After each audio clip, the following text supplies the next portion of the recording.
Welcome to the only daily podcast focusing on compliance news of the day. Each morning, start your day with a cup of coffee and Tom Fox, the voice of compliance, to hear about 4 of the top compliance, corruption, or leadership stories you will need to start your day. The Daily Compliance News is a production of the Compliance Podcast Network. First, a word from our sponsor.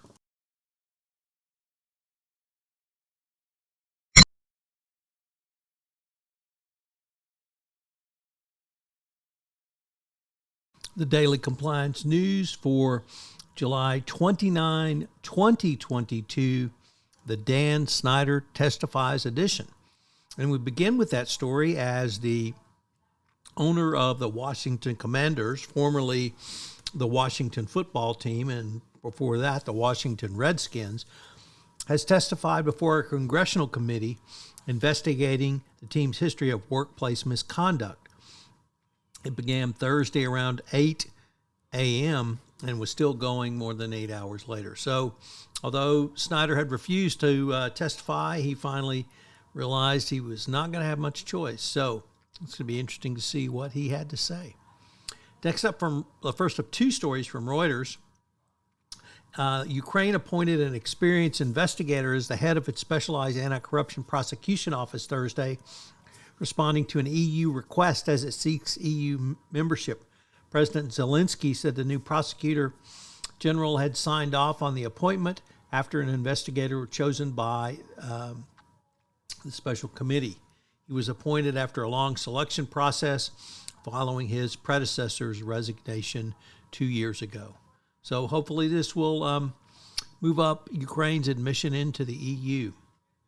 And next story from Reuters is about the defense contractor Booz Allen and Mission Essential Personnel have agreed to settle a $20 million private civil lawsuit in Ohio federal court alleging they conspired to restrict, through non-poaching agreements, the hirement and recruitment of each other's employees at a former British Royal Air Force base.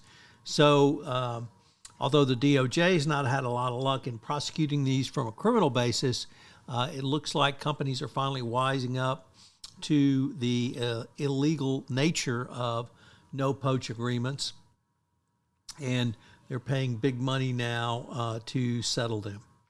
Our final story comes to us from the Wall Street Journal, Risk and Compliance Journal, Richard Vanderpoort, reporting that the Department of Justice has joined forces with the Labor Board, that's the NLRB, or National Labor Relations Board, to crack down on employer collusion.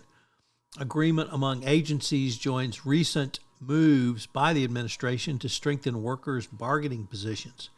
They've teamed up to combat collusion, as we saw in our last story, and the department's antitrust division and the NLRB intend to coordinate more closely on investigations and enforcement actions. So, the big message to companies here is if you have non-poaching clauses or no-poach clauses, if you have clauses which keep people from competing through anti-competition, you better take a look at those because you may get in big trouble.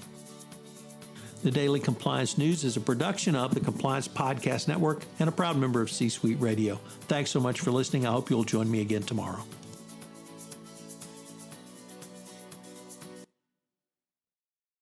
This podcast is a part of the C-Suite Radio Network.